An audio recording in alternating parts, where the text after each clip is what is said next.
Given that both disciplines are concerned with many overlapping things, even if the rules are different, right orientation of buildings, where to put rooms or placement, measurements, influences of the site, are they historically related?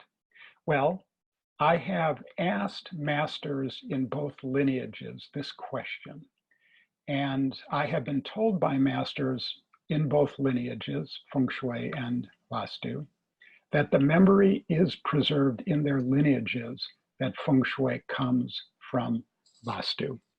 This was told to me by a Feng Shui master and by a Vedic architect whose family lineage is many, many centuries old.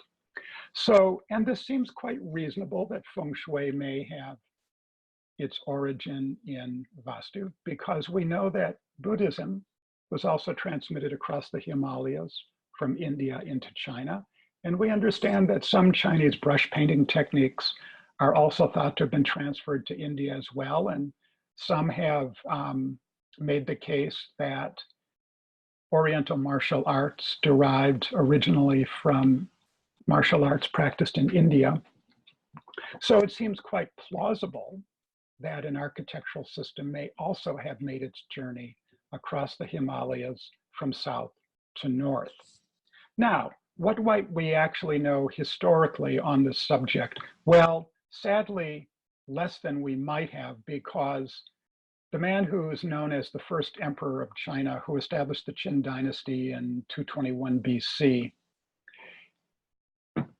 wanted to undermine the power of the existing emperors whose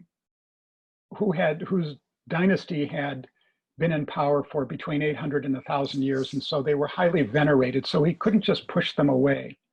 So what it is recorded that he did is he built a new capital for them, and it was built according to all of the recorded texts that describe how a building may have nourishing influences to make this capital so attractive to them. And they did move into it, but he built it in a remote location. And once they were in it, he cut them off from communicating with the rest of the people of China. And in that way, he managed to undermine them of their power. Now, having done this, perhaps to ensure that such a trick was not played on any future emperors, he burned all of the books, he burned all of the scrolls. There was a huge catastrophic loss of ancient knowledge in China that happened at this time in the 200s BC.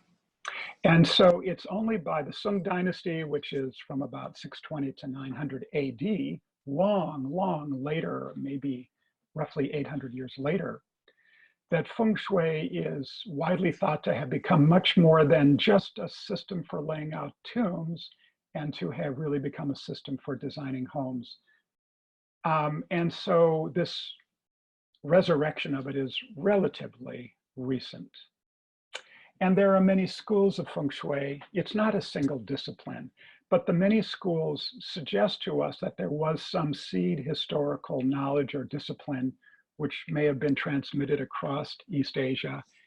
And during the passage of many, many generations, it evolved into different forms in different locations.